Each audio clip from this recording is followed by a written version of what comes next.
1.5 വയസ്സുകാരൻ നേരിട്ടത് അതിക്രൂരമായ മർദ്ദനമെന്ന് പോസ്റ്റ്മോർട്ടം റിപ്പോർട്ട്. ഇന്ന് രാവിലെ എണീറ്റപ്പോൾ കണ്ട വാർത്തയാണ് കേസ്. ഒരു പിഞ്ചു കുഞ്ഞിനെ 1.5 വയസ്സുള്ള പിഞ്ചു കുഞ്ഞിനെ സ്വന്തം അമ്മയും കാമുകനോട് ചേർന്ന് കൊന്നു കളഞ്ഞു. 55 മുറിവ് ആ കൊച്ചിന്റെ ദേഹത്ത്, 55 മുറിവ്. ഒന്ന് ആലോചിച്ച് നോക്കുക, ഇതെങ്ങനെ സാധിക്കുന്നു എന്നുള്ളതാണ്. അത് 1.5 വയസ്സായ ഒരു കൊച്ചി. ആ കൊച്ചിന് എന്തറിയാം?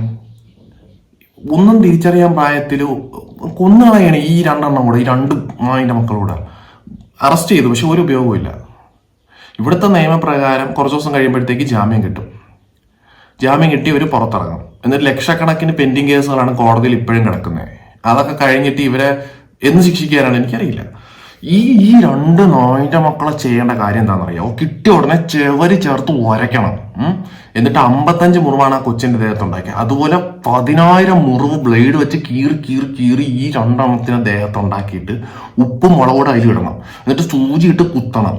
എന്നിട്ട് ചൂട് പഴുപ്പിച്ച് അതിട്ടിങ്ങനെ പൊള്ളിച്ചിട്ട് കല്ലിട്ട് ഉരച്ച് ചെവരിൽ ഉരച്ച് തേച്ചിട്ട് ഇങ്ങനെ കിടത്തണം. കൊല്ലരുത്, അങ്ങനെ കിടത്തണം.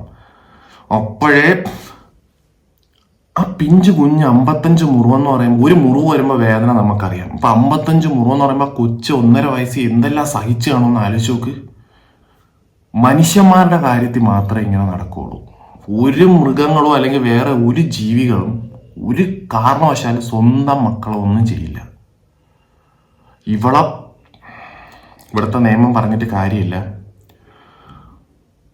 എങ്ങനെ സാധിക്കുന്നു എനിക്ക് മനസ്സിലാവുന്നില്ല. ഞാൻ ഈ കൊച്ചിന്റെ പണ്ടൊരു വീഡിയോ, 2 കൈയും ഒക്കെ ഒടിഞ്ഞൊരു വീഡിയോ കണ്ടിട്ടുണ്ട്. അപ്പൊ അന്ന് ഞാൻ വിചാരിച്ചു കൊച്ചിന്റെ ഒരു കുസൃതി കൊണ്ട് വീണതായിരിക്കും. പക്ഷെ അവക്ക് വേണ്ടെങ്കിൽ അവളെ ബന്ധുക്കൾ, അച്ഛൻ മരിച്ചാണ്, ആ കൊച്ചിന്റെ അച്ഛന്റെ ബന്ധുക്കൾ ഏറ്റെടുക്കാന്ന് പറഞ്ഞതാണ്.